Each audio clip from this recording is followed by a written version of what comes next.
recording. We're going to start the recording right now.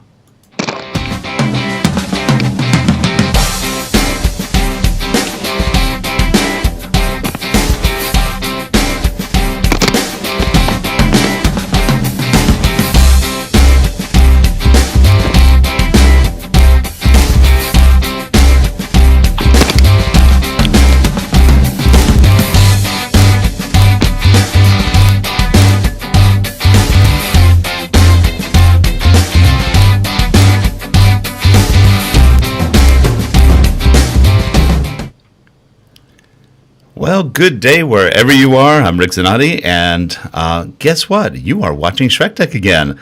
Woo! And right next to me is the lovely, excitable, happy, friendly, fun Gina Schreck. Hey, Gina, how are you? I'm doing great. I'm here again at a conference in Orlando, Florida. So where it's rainy and very humid. Rainy and humid. Well, that's not unusual in Orlando.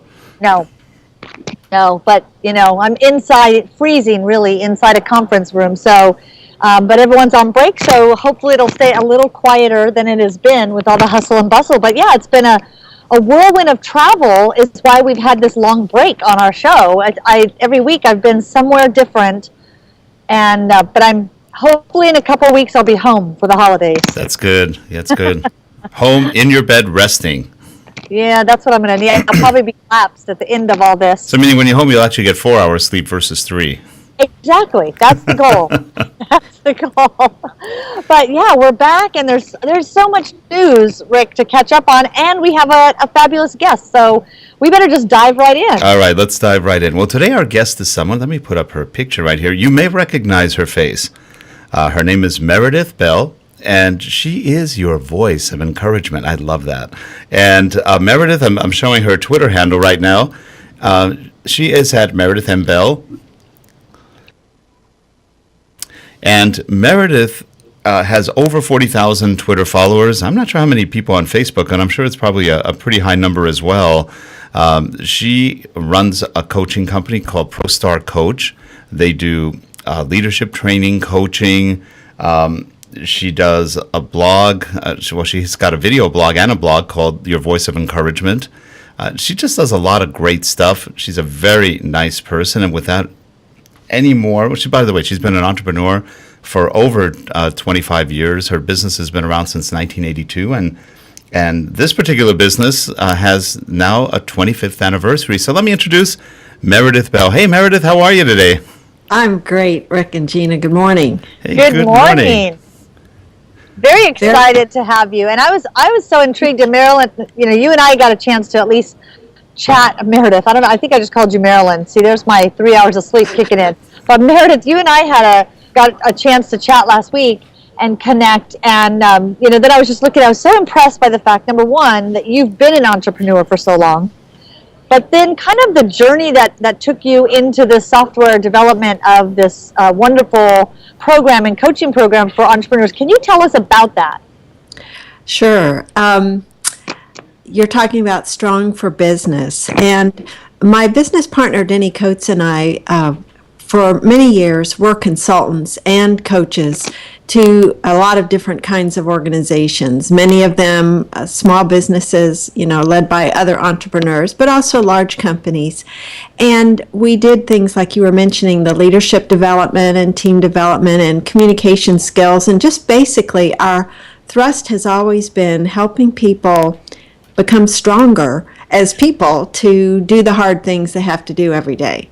And we realized that we couldn't really reach as many people as we ideally wanted to. And so back in the early 90s, we actually transitioned from being, people delivering those services to creating software that helped do assessments. Where our first product was a 360-degree feedback tool to help people get information from their coworkers about their performance. But we always knew the development side was really important. It doesn't do you much good to get information about what people see as your strengths or areas to improve if you then don't do something about it to develop yourself. So our most recent program is all about giving people the tools that will help them go from a certain point where they want to be more effective in a specific area, and we've got a structure in place that helps them do that.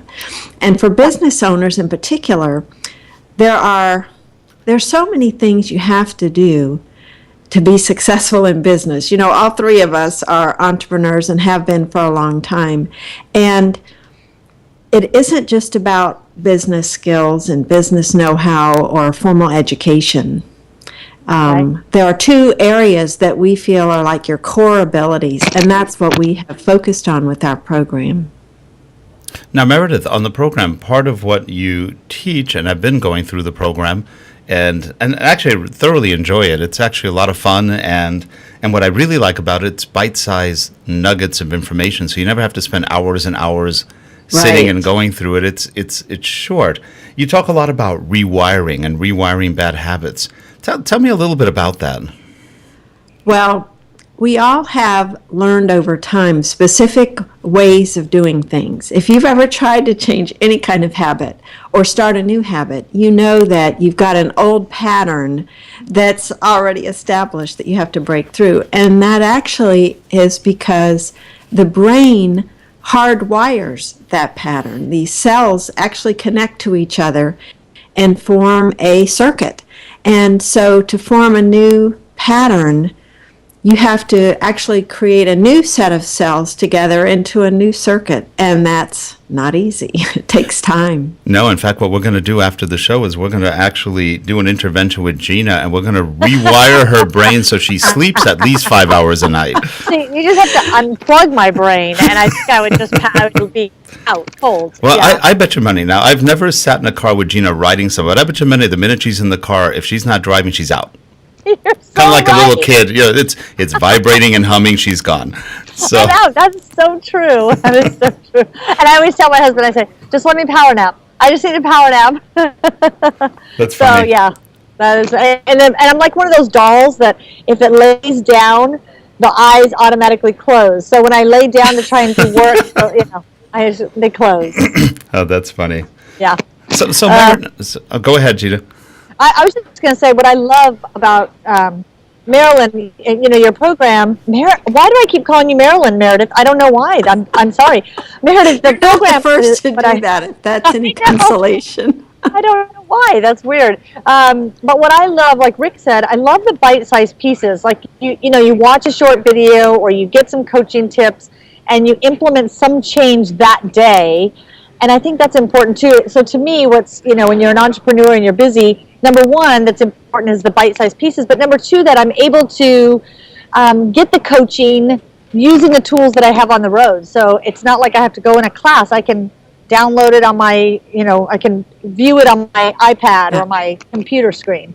Was that a real big focus when you were putting this together? Oh, absolutely. In fact, this has evolved.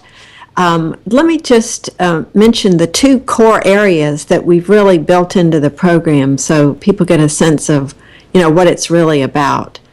I mentioned that education isn't enough, and neither is business know-how.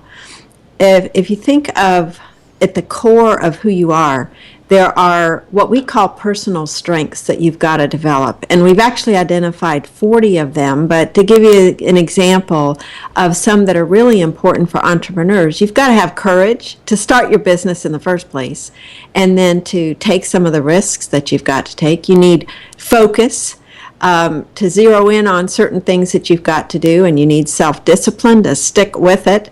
You need self-confidence to tackle some of the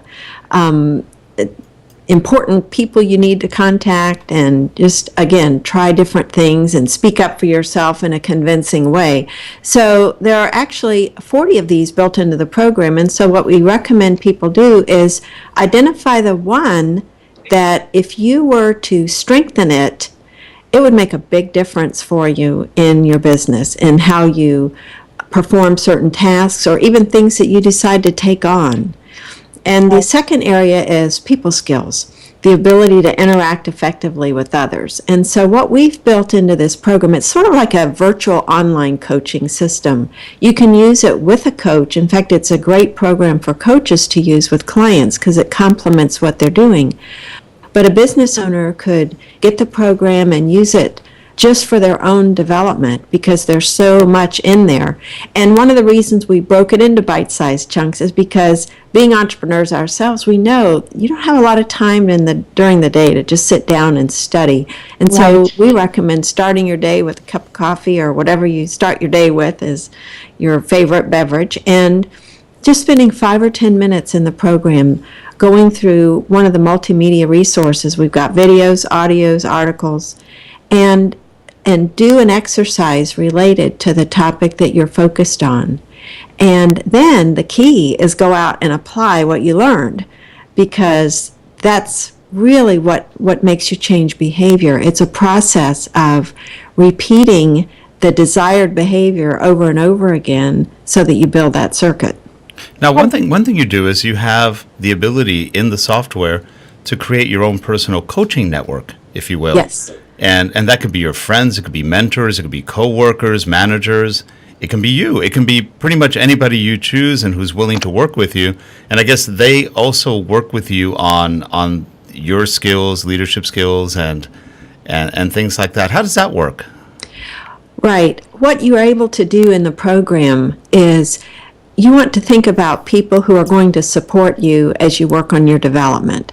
So like you said, it could be friends, family, it could be people within your company, if you have business partners, or it could be someone outside the company, but anyone that you know is going to support you. So we recommend a minimum of 5 people, but you can choose whatever number you want. The idea is when you complete an exercise in the program, you can send your responses out to the people in this coaching network to get their thoughts and opinions. Or if you're dealing with a tough situation, maybe there's a vendor that's giving you a hard time or an employee you're having issues with, you could send just a general message out to your coaching network and say, here's what I'm dealing with. What would you recommend?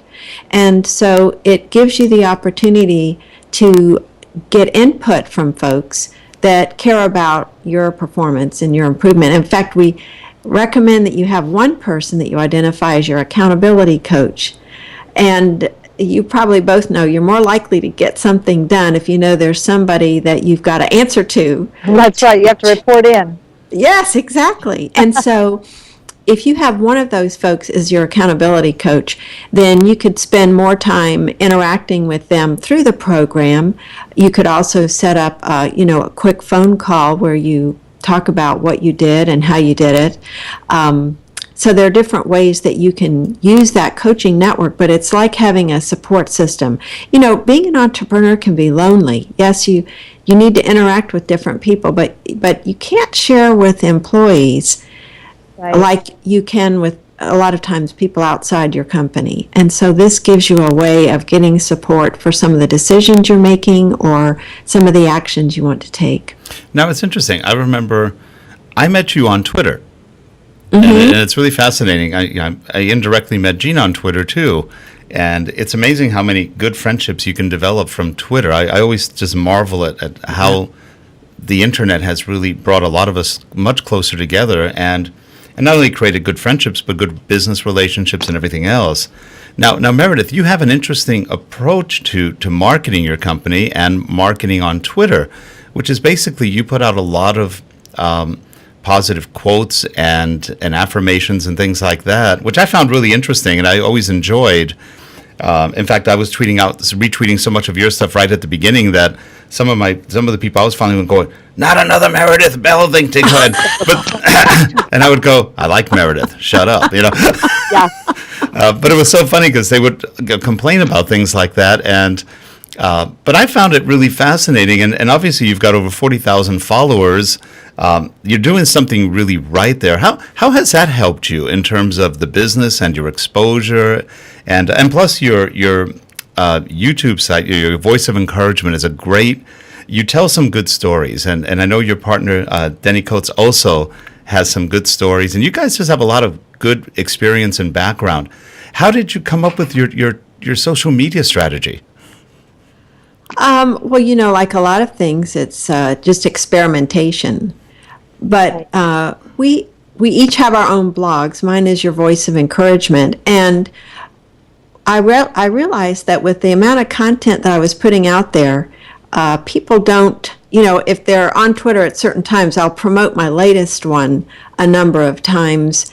But I set up an automated system that, puts out the quotes on a regular basis, but also my different blog posts, so that people that are new followers are able to get access to some of the older blog posts that I've done that are still relevant, because most of them I try to talk about universally important topics.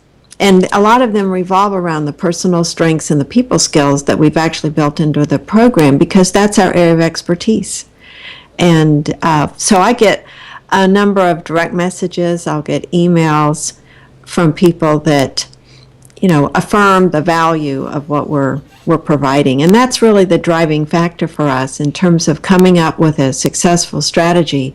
It's looking at how can we communicate the knowledge and experience we have in a way that provides valuable information to other people. So you don't see us doing a lot of, really no hard selling, but what we promote on there are some of our free ebooks that we've written that, again, provide valuable content to people. We're not typically trying to sell things there. Right. Which is a great strategy on social media. I mean, you're out there building relationships and encouraging people, which draws them in. Exactly. And who doesn't want to be a part of that? I think that's really great. Now, what do you find, aside from Twitter, what do you find, what other platforms do you feel like you're most engaged on? Well, it's interesting. With LinkedIn, when somebody requests to connect with me, I try to read their profile and write something personal back to them. And then, of course, let them know what we do. And that has led to many really positive relationships and alliances and interesting business transactions, just because I think there you've got more than 140 characters that you can communicate with. And and you're dealing, as you all said in an earlier episode, with business professionals there, and so they're looking to connect on that professional level. So I really like it for that reason. We also are on Facebook, and I use that really to share more personal things. So it's to me, it's a combination of things. Now, Meredith, you just brought up something that I find interesting. We were going to talk a little bit about something new on LinkedIn, which is automatic endorsements, or you press a button and you've endorsed somebody, which is kind of the opposite of what we used to do, which I thought was better. Now, Gina, you have a take on that, right? Well, and my thing is, if you write which you can still do, you can still write a recommendation on LinkedIn for someone that you've worked with or that you've seen their work. But now LinkedIn has added this endorse someone's skills. And so it brings up this screen, if you haven't seen it, it brings up the screen that shows you 4 people that you're connected with, and it just says endorse their skills and then it has one of the key words that they have in their profile. So it might be endorse their skills for sales training, endorse their skills for social media, whatever. But then I just go click, okay, I endorsed it, click, I endorsed it. And I can sit there and just go click, click, click, and endorse like 50 people's skills. Because it's so simple to do, I feel like there's going to be less credibility. I think people will just go through. I don't know.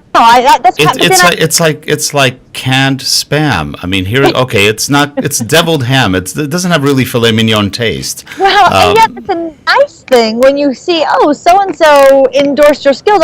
It's kind of like I don't know. I like it, and yet I feel like it's too simple to take to give any credibility. Well, I don't know. What do you thought? I did exactly what you did. I got my first one. I got endorsed by 5 people today. How'd that happen? And then I looked and I went, it's like Rabbit's turbo endorsement. And I thought, well, okay. So I sat there for about 15, 20 minutes, and I endorsed about 30 people that I know. But I was going, that's so mass market. I don't know. And mind you, I didn't endorse everybody. I endorsed people I knew, but I thought it was just a little I don't know, it kind of cheapens the endorsement a little bit. It's okay. It's a way of shouting out to somebody, hey, I think you're really good at this or you're really good at that. But it just doesn't quite seem... Well, it's like clout. I mean, look at clout. Oh, clout's a joke. Clout, yeah. And you can sit there and say, I want to give this person a clout shout or whatever they call it, a plus or a special clout or something. But if they're that simple to do, I think it becomes this thing of, hey, I'll endorse you, you endorse me. But then I don't want to cheapen the fact that, gosh, if you have a client or somebody that actually gives you that, it does make you feel good that they took... I was going to say they took the time. I guess it doesn't take a whole lot of time, but it's still... They spend 1 second clicking. Yeah. Well, today, I want to point out there's another way that you can endorse someone, and that is to click on the profile of someone you know, and then you scroll down, and it displays their different skills that they've indicated that they have.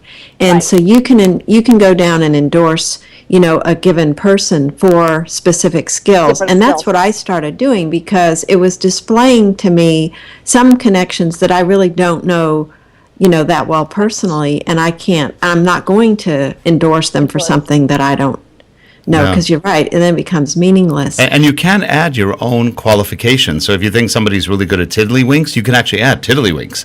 And all of a sudden they'll get endorsed for that. So you can customize the amount of endorsements, because some of them, I got endorsed for 2 things. I go, really? I didn't know I did that. Was it for Pinterest? No. That would have been you. You weren't on. You've been too busy. Otherwise, I would have looked for that. But I'm going to actually endorse you. Yes, Pinterest fan. Rick's ability to be on Pinterest day and night. She mocks me. I haven't been on Pinterest, but though she has invited me. I have. Don't feel left out because I've invited you. I have been invited. Which speaking of Pinterest, which we always do, speaking of Pinterest, here's an interesting comeback flash from the past. MySpace is making a comeback. Not that MySpace ever completely died, but it pretty much was. It's still active in the music industry, but a couple weeks ago, news broke that MySpace is being backed by Justin Timberlake. He's kind of behind this resurgence of MySpace, and they're rebranding it. I went to the page to request, because they're doing a request an invitation like Pinterest did. And when I looked at it, it looks like Pinterest. There's these big blocks of photos. It's very visual. Yeah, here's a screenshot of the new MySpace. And I requested an invitation to join and create my profile. I have not been accepted into the MySpace club yet. So I have not been cool enough to get in. But I'm curious what your thoughts are. I mean, do you think it's possible for MySpace to make a comeback? Is that for Meredith? For either one of you. I couldn't speak to that. Yeah, you know what? I've never been on MySpace. I haven't either. Except when my daughter was a teen, I was tracking her down. That's about it. Well, but what do you think about this concept? Are people so burnt out on Facebook? Will some people, I don't know. I think it's an interesting timing. Well, MySpace had a really crappy reputation back in the old days. It was really for teens. There was a lot of junk going on over there. And then it kind of became the music place. So they'd have to really, and Justin Timberlake's a musician, so they'd have to really rebrand themselves to get other people there. So I don't see it that quickly. They may get a certain group. I don't know. I mean, I think we're all social media'd out, frankly, but I mean, how many networks can you really be on? I'd rather put my time and effort on Google Plus, but versus MySpace. So but that's me. And I think MySpace probably will gear more for the younger type, which is okay. I mean, keep them there. Don't let them mix with the regular society. Keep them there. See, now, Meredith, you're coaching and assessment. You have something for the parents like Rick who need help with their parenting skills, don't you? We do. What we originally did is we created a program called ProStar Coach. It's the platform that we've been talking about that's got all kinds of resources.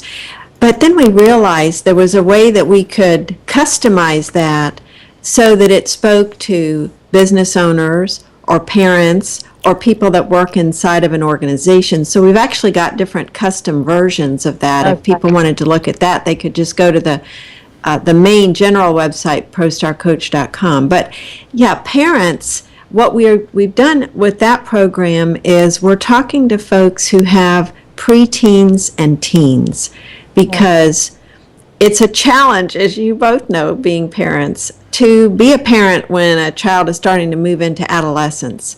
I had one daughter, she's way past adolescence now, and we have a great relationship as an adult, and we really had a pretty good one when she was in high school, but there were some challenging times, and we recognized that, and so this is a tool that parents can use, because again, they need the personal strengths, they need the composure and patience. Those are some of the other strengths we didn't talk about earlier, as well as those interpersonal skills for knowing when to listen, when to give feedback, and when to resolve conflict. These are all really critical skills that a parent needs to have during those teen years. So, yes, we have a special version for parents. It might be too late for you and I, Rick.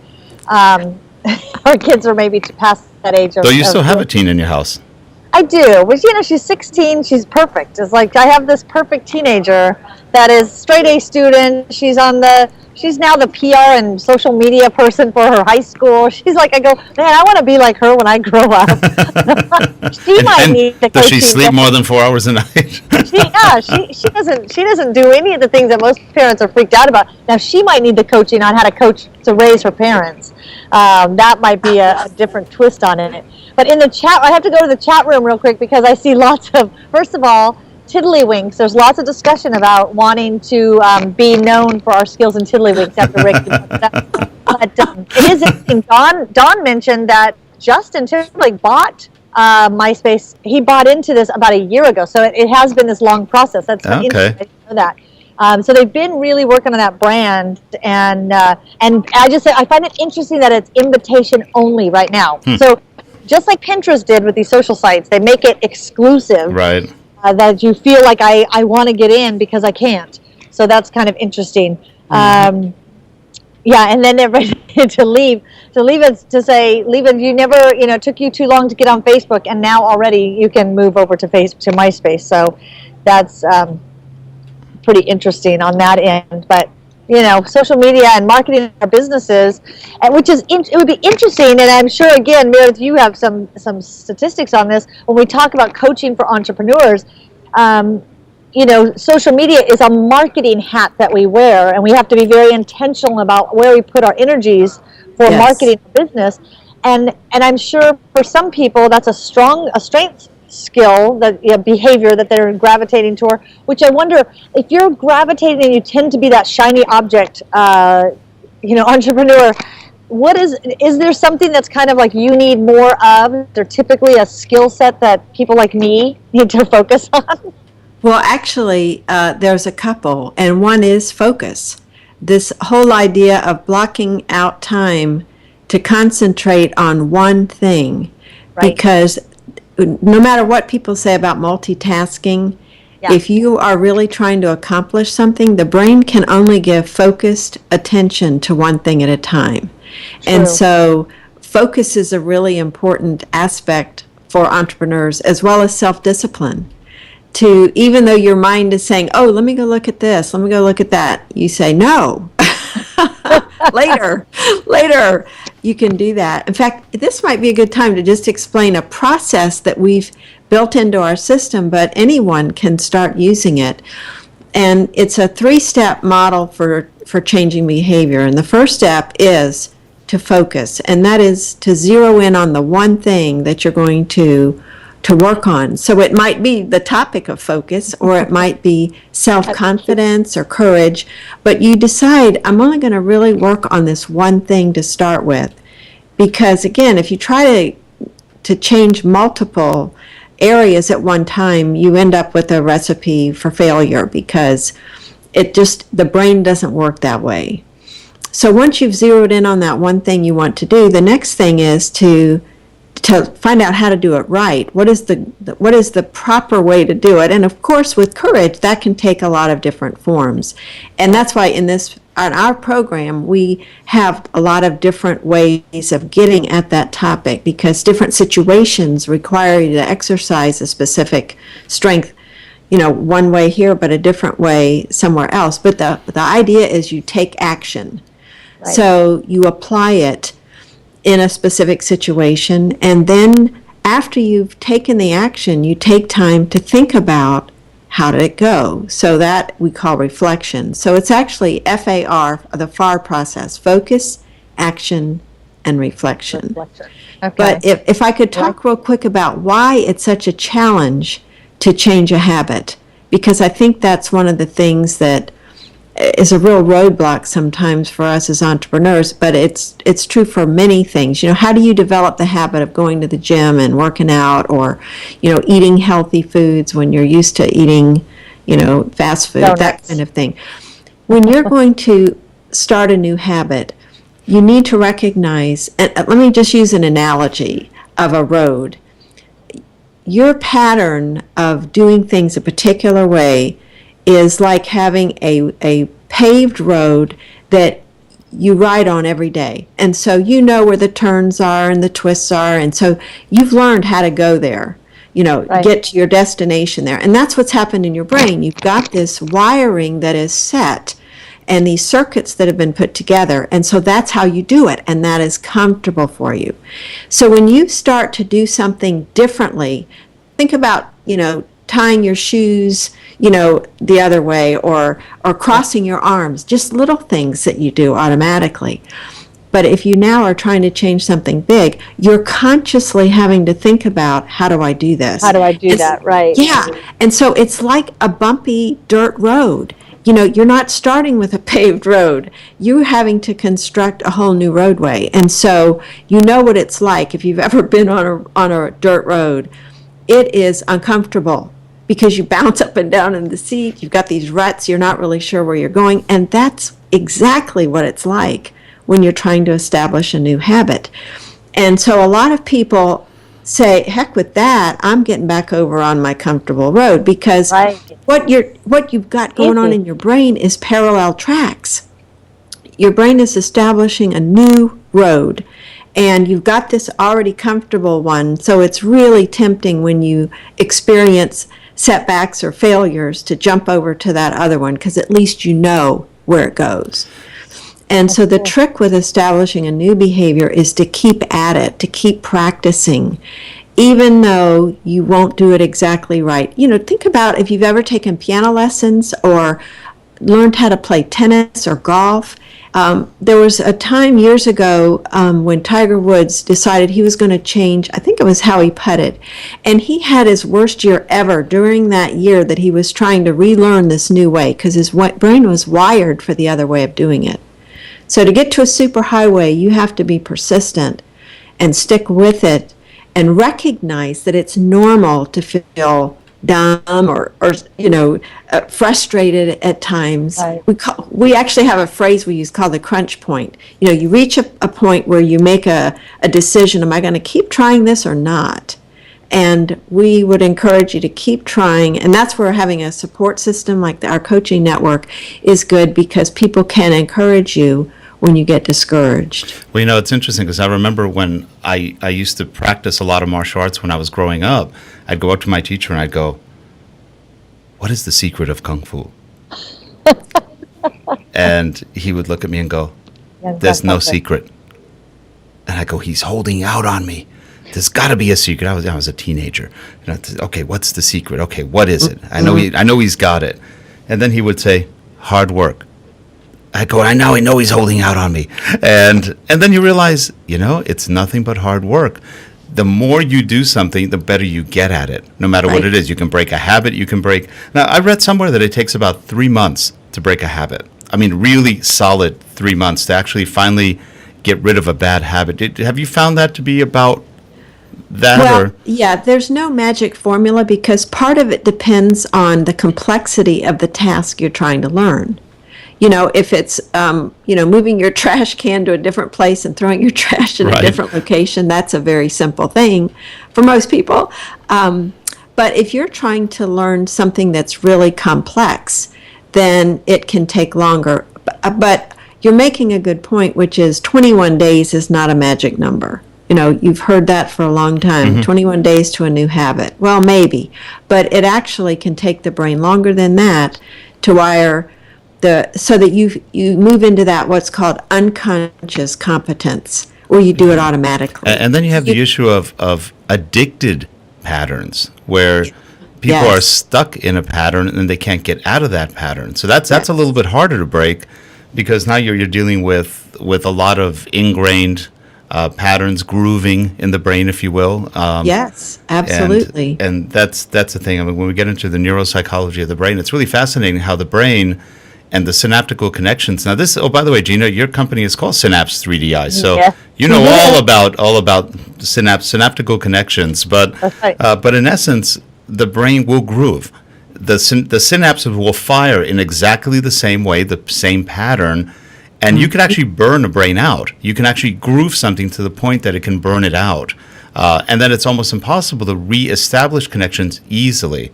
And then you get into the realm of what they call neuroplasticity, which is amazing. The brain can actually reform itself. It's just fascinating stuff.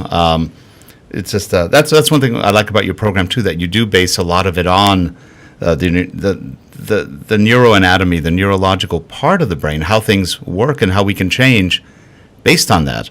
Yes. All this talk about brains and lack of sleep on my end. I need more coffee.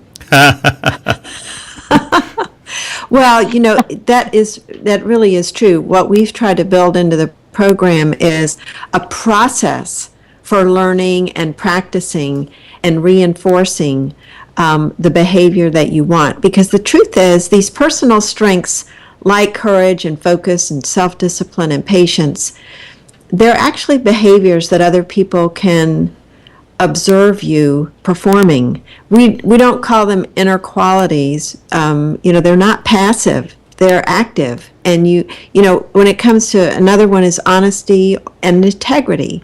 It's when you're given an opportunity to tell the truth or lie that you're applying that personal strength in action. Yep. Assuming in today's day and age they have the executive control in the brain to actually figure out what good and wrong is. Exactly. A lot of what you're saying, especially, and I can see this in your the parental one, and that is that we pattern so much from parents, associates, peers. So much patterning is going on that I always tell my daughter, you are known by the people you keep. And if you hang out with a bunch of losers or a bunch of really messed up people, you will probably pattern a lot of those bad behaviors. And that's, again, patterning, habits. Yes. And then you've got to change your patterns, change the people you hang out with, and then things change for you. And those are positive ways to look at life, whether it's business connections, whether it's people you hang out with, friends, family, whatever. I mean, there's some family it could be toxic. There's all sorts of patterning that we do. And, so we work. I'm trying to pattern Gina into sleeping more. It's not easy because we're a little far away, but someday, hey guys, I'll sleep later. Guess what? We are at the end of our time, and this has been a great show. Meredith, we really appreciate having you on. Oh, it's been a pleasure. Yeah, thank you so much. This, again, how do we find out more information from Meredith on Twitter, Meredith M. Bell, which I left out the M a couple times. But I think you work on both, don't you? No, my account is Meredith M. Bell. M. Bell, okay. Yeah. Or go straight to the website, and Rick has the website. Yeah, we've been showing that throughout the whole show. So we've shown all of your websites, and I really highly encourage you, go take a look at Meredith's site and her program. It's really quite good. And if nothing else, go watch her Voice of Encouragement on YouTube. It's fun. Awesome. Thank you. Thank you so much. I'm going to go rewire my brain. I'm going to focus. I'm going to try just focus. That's my goal today. Focus. That's the thing for you to work on in the program, Gina. I keep telling Gina, if you're going to multitask, do one task at a time. Who has time for that? Who has time for that? Come on. Oh, God. Well, everybody, if you're in the chat room, thanks for being there. And if you're watching on YouTube, please subscribe. And we will see you next week on SchreckTeck. Have a good one, everyone. Bye. Bye. And the discussion in the chat room is around Rick being Kung Fu Panda. Yes.